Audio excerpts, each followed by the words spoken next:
दोस्तों नमस्कार, मैं हूं मलिक, आपका साथी पंकज मलिक। दोस्तों आज हम मौजूद हैं शामली के जिला गन्ना अधिकारी कार्यालय पर। जिला गन्ना अधिकारी कार्यालय पर जो है आज किसानों ने यहाँ पर अपना डेरा डाल दिया है और जो जिला गन्ना अधिकारी है किसानों ने यहाँ पर जो है अपने कब्जे में ले लिया है। उनके कार्यालय पर भी कब्जा कर लिया है और क्यों आखिर कब्जा किया गया है, क्या कारण है, इन सभी बातों को किसानों से जानेंगे, उन्हीं से बात करेंगे। आइए भुगतान और अगला भुगतान नहीं होगा। दिमाग में से काट दियो क्यों उन्होंने अगर किसान पहले उठ के चले जाओगे यहाँ से। चूरन की गोली बहुत पहले ले ली हमने, जो है 1 साल से 1.5 साल तक चूरन की गोली मिला है भाई, इतना भुगतान करवा देंगे, इतना करवा देंगे, चले जाओ। आप देख सकते हैं डीसीओ कार्यालय किसानों ने अपने कब्जे में ले लिया है। डीसीओ साहब को भी यहीं पर बंधक बनाया है। क्या मामला है, क्या कारण रहा है, किसानों से बात करेंगे, जानेंगे आखिर ऐसी नौबत क्यों आन पड़ी। क्या नाम है जी आपका? क्या कारण रहा जो आप यहाँ पर आए? गन्ना पेमेंट होता नहीं, सरकार क्या है 14 दिन में गन्ना पेमेंट कर देगी, होता है नहीं तो आना पड़ेगा, फीस जमा करनी इसको बाड़कों की, तो इसलिए आना पड़ रहा है, दे नहीं रहे। अच्छा, वादे भी पहले किए डीसीओ साहब ने भी, और भी वादे किए गए लेकिन भुगतान नहीं हुआ। क्या क्या दिक्कत आ रही है? हर चीज की दिक्कत है, गन्ना पेमेंट होता ही नहीं। मुजफ्फरनगर जिला है, सहारनपुर है, मेरठ है, सब वाले मिल कर रहे हैं, पर शामली वाले 3 मिल कोई सा नहीं कर रहा। वादे पर वादे, वादे पर वादे, क्या कहेंगे? और झूठे है वादे इनके, सरकार के झूठे वादे करे, फेंक गया लंबी लंबी, होती है नहीं, कागजों में कुछ कार्रवाई नहीं होती इनकी, टेबल पर आके वो फेंक देंगे, वो कर देंगे, वो कर देंगे। और भी किसान हैं, उनसे बात करेंगे। पहलवान साहब, डीसीओ कार्यालय पूरा अपने कब्जे में ले लिया, क्या लगता है कब्जा करने से भुगतान संभव है? एक बात बता, तुम्हें पता बार बार वादे लग रहे हैं, कभी लिख के दे, कहीं कुछ करे, किसान कितना परेशान हो लिया। बग चूल्हा तो उनका भी चलता होगा, अब मंत्री का चले चूल्हा, शायद चुगर दे के जिलू में भुगतान हो लिया, तो शामली मिलू पे क्या फर्क पड़ेगी भाई? डीसीओ साहब का यहाँ से घेराव करना पड़ा, तो झूठे वादे करे तो हमारा भुगतान कर, नहीं तो इसे बंद कर। हम क्या करें, ये मजबूरी आ गई। किसान मी बरसते में यहाँ आया, पीड़ित होकर दफ्ता का छोड़कर नहीं, सबको बिस्तर बढ़िया लगे। तो आप बताओ, आप भी देखने लग रहे 200, ये बता रहे डीसीओ साहब 200 हजार करोड़ का 200 करोड़ का बकाया भुगतान है, तो इनके हाथ में नहीं है। अब तो इन पे एथनॉल भी बड़ा लगा, 8% एथनॉल भी मिला रहे पेट्रोल में। भुगतान चीनी भी बिका लग रही, चीनी भी महंगी होगी, कोई ऐसा तो नया काम हुआ नहीं, फिर भी पेमेंट नहीं कर रहे। क्या कारण है ये वजह बताऊंगा, इसलिए इन्हें छोड़ देंगे जब तक ये वजह नहीं बतावे। बाकी के प्रदेश सचिव भी यानी मलिक, इनसे भी बात करेंगे। मलिक साहब, कितने वादे हो चुके हैं, कब तक वादे हुए, क्या अब तक पूरा जो कार्यकाल जो है डीसीओ साहब का रहा है, कितने वादे हुए? वादे खाली डीसीओ साहब के नहीं, जिलाधिकारी महोदया के भी हैं वादे दिल्ली के कैनाट पैलेस में बड़े बड़े होर्डिंग लग गए पर उत्तर प्रदेश सरकार के द्वारा, मुख्यमंत्री के द्वारा, गन्ना मंत्री के द्वारा, वहाँ भी वादे हो रहे, कहना पूर्ण भुगतान उत्तर प्रदेश का हो चुका। अब यहाँ आने का मेन कारण रहा किसान के और शुगर मिल के बीच का माध्यम गन्ना समिति है, डीसीओ कार्यालय है, तो यहाँ किसान इन्हें गन्ना दे, तो इन्हीं से मांगने के लिए यहाँ आए। और उम्मीद किसानों को है नहीं, वादे पर किसान यहाँ से जा नहीं। अब किसान यहाँ बैठ गया और जब तक यहाँ रहेगा, जब तक गन्ना भुगतान पूरा नहीं होगा, पिछले वर्ष का लगभग 2 महीने का पिछले वर्ष का रह रहा, और 2 महीने के आसपास शुगर मिल चलते हैं बोलिए, क्योंकि घर पे जाएगा, कहीं स्कूल वाले, कहीं बिजली वाले, कहीं बैंक वाले, कहीं बच्चे पैसे मांगते हैं, पैसा है नहीं किसान के पास।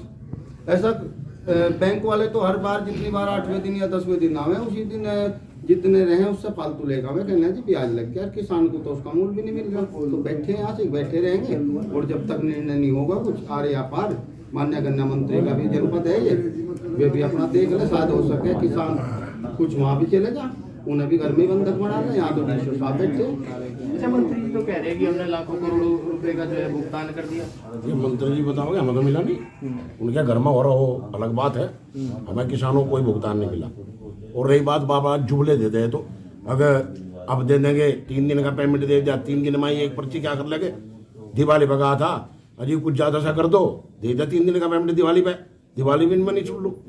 अब हमारी मजबूरी है, क्या करें, क्योंकि ये भाई बैठे हम तो बस धरना दे दिया।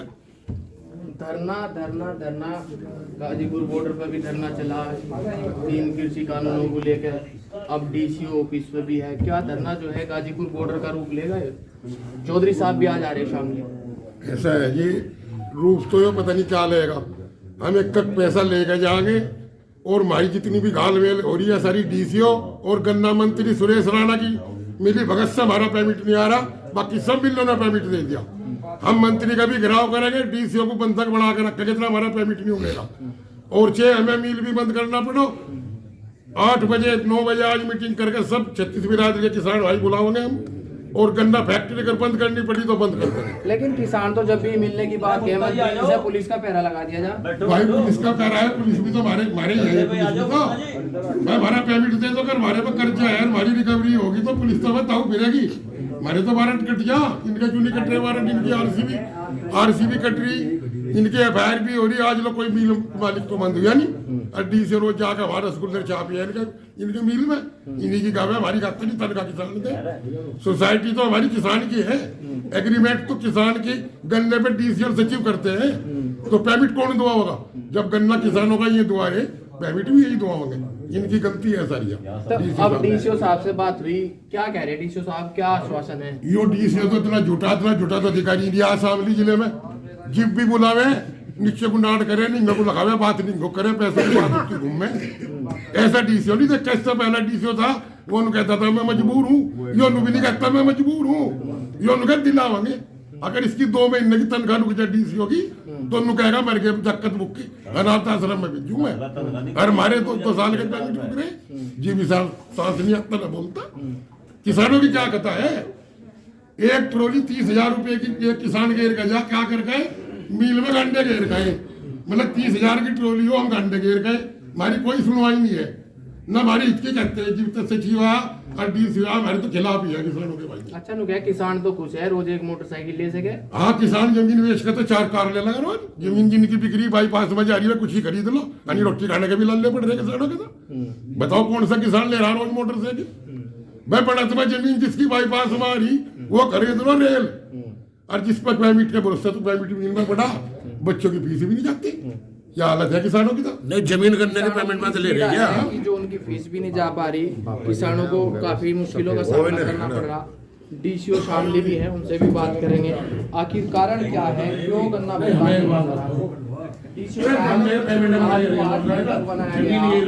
दफ्तर में भी जो है घेराव किया गया, दफ्तर भी कब्जे में ले लिया। क्या कारण है ऐसे, और क्यों किसानों को इतना मजबूर होना पड़ रहा है? आपको भी मतलब जो है वादे, झूठे वादे करने वाला बताया जा रहा है, क्यों ऐसा हो रहा है? तो कोई नहीं, वो तो लगातार पेमेंट के जो इशूज हैं उन्हीं पे ही धरना प्रदर्शन भी हो रहा है और उस पे ही मीटिंग्स भी हो रही है। और यहाँ के तीनों चीनी मिलों के पास सीसीएल ना होने के कारण जितनी भी चीनी बिकती है उसका 85% हम चीनी और सीलर दोनों का ही पेमेंट करें। सीसीएल समझाओ जी, किसान भी समझना चाहेगा, हमारे दर्शक भी पढ़े लिखे नहीं है, इतने किसान सीधे बोले हैं। सीसीएल होता क्या है, इसकी क्या प्रक्रिया होती है, क्या माध्यम है? सीसीएल को विस्तार से बताओ। उसमें यह है कि बैंक जो है, बैंक एक एग्रीमेंट करता है और यदि इनके चीनी जो है जो भी गोडाउन में बनती है उतने का एक रेट निकाल करके और वो जो उसके आधार पर ही पेमेंट इनके अकाउंट में डाल देता है, जिससे वो 14 पेमेंट जो है किसान प्राप्त होता है। तो इस तरह जो है पेमेंट की सीसीएल की पोजीशन ये है जिससे जो है पेमेंट एक गति से होता रहता है, निरंतर होता रहता है। क्योंकि इनके ये जितनी भी तीनों चीनी मिल हैं, ये तीनों चीनी मिलों की जो नेटवर्क है, इन तीनों चीनी में नेगेटिव है, इनका एनपीए है, इस कारण से इनको सीसीएल इनकी स्वीकृति नहीं। तो सर कितना बकाया है किसानों का पिछले सत्र का और कितना इस सत्र का है या क्या है बताइए। इसमें 182 करोड़ रुपए पिछले सत्र का बकाया है और 280 करोड़ रुपए इस सत्र। तो किसानों का इतना बकाया लगातार चलता रहता है। आप एफआईआर की भी बात आपने कही, लेकिन एफआईआर आपने कराई, उसमें क्या प्रक्रिया हुई, कहाँ तक अब वो प्रोसेस में है, ये भी FIR 3/7 अभ्यर्थियों के खिलाफ की गई थी और उनके जो IO हैं उनके लगातार जो है सचिव के द्वारा की गई थी हमारी संबंधित समितियों के द्वारा, और वो उनसे जो है IO जो भी कागज वगैरह लिए हैं वो सब दे दिए गए हैं और वो अपना जाँच करते हैं। तो कब तक उम्मीद करें कि किसान भुगतान हो पाएगा? क्या कोई आश्वासन, कोई जवाब आपके पास है? क्योंकि किसानों ने तो मन बना लिया कि जब तक भुगतान नहीं होगा तब तक ना तो आपको छोड़ेंगे ना आपके ऑफिस को। पेमेंट के लिए चीनी मिल के प्रतिनिधि बुला रखे हैं हम लोगों ने, और उसी के आधार पर हम लोग जो है आपस में बात करेंगे और लगातार बात कर रहे हैं पेमेंट करवाने की ही ना। पहले भी आपने बात की थी कि ये जो मिल के प्रतिनिधि हैं उनसे, और उन्होंने आश्वासन दिया था, सभी शुगर मिलों ने कहा था कि 31 दिसंबर तक सब लोग पिछले सत्र का बकाया भुगतान जो है फाइनल कर देंगे, लेकिन नहीं हो पाया। ये अलग चीनी मिलों ने अपनी अपनी समस्या बताकर और जो है पेमेंट अभी तक नहीं दी है, और जैसे ऊन चीनी मिल केवल 10 करोड़ रुपये का बकाया है, उसको 3 से 4 दिनों में फिर पूरा कर देगा।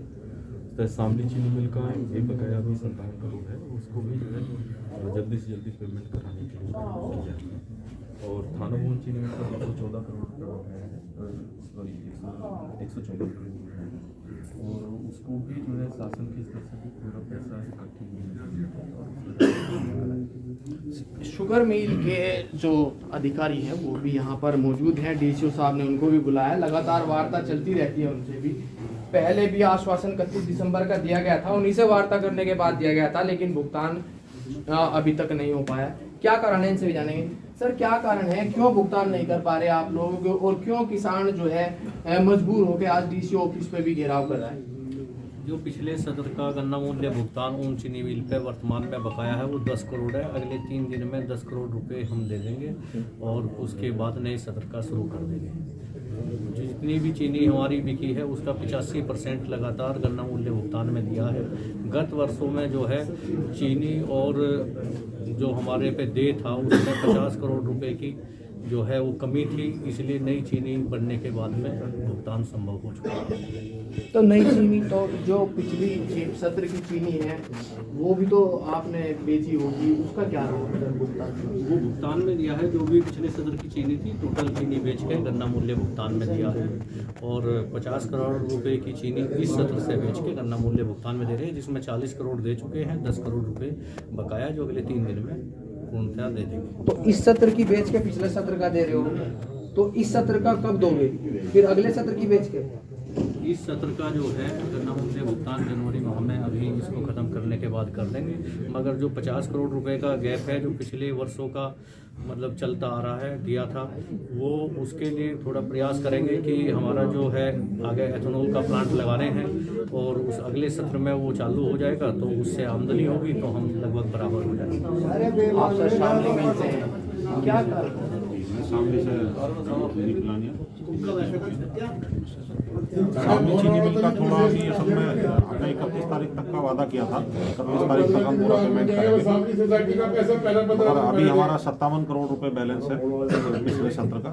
हम लोगों ने इस बार एक डिस्टिलरी को अपने को बढ़ाया था, बी हैवी पे इस बार हम गए इथेनॉल प्लांट पर, उस पर वो हमारा अक्टूबर में चल रहा था, वो प्लांट हमारा अभी चला 3 दिन पहले, तो ये हमने पहले उसे अज्यूम करके माना था कि प्लांट चल जाएगा, और अभी भी ये है कि चूंकि NCR में होने के कारण डिस्टिलरी जो हमारी 5 दिन ही चल पा रही है, 2 दिन जो है थोड़ा सा उसमें बंद रहती है, 31 जनवरी तक हमसे पेमेंट को भुगतान को अपना कर दें। तो सर, पिछले सत्र के चीनी बेच के भुगतान नहीं हुआ, इस सत्र की बेच के कह रहे हैं आपके साथी मिल वाले हैं कि भुगतान करेंगे, तो फिर इस सत्र का अगले सत्र की बेच का होगा, तो ऐसे कैसे होगा? कोई समाधान आपके शुगर मिल की तरफ से, प्रबंधन की तरफ से निकाला गया है? नहीं, हम लोगों ने इस बार अपनी डिस्टिलरी को बढ़ाया है, और इथेनॉल प्लांट हमारा वो अभी इस बार 100 KL का हो गया, तो इस समय आगे जो अपना पेमेंट में उसमें सुधार आएगा और पेमेंट इस समय करेंगे। तो किसानों की ये समस्या जायज है, किसान जो है भुगतान को लेकर लगातार धरना प्रदर्शन कर रहे हैं, DCO कार्यालय को भी अपने कब्जे में ले लिया है, लेकिन सवाल वही है जो एक मूवी जो है कुछ दशक पहले आई थी, क्या होगा तेरा वादा। इसी के साथ जो भी हमारी वीडियो को देख रहा हो वो वीडियो को लाइक करिए, शेयर करिए और हमारे चैनल को सब्सक्राइब जरूर करिए।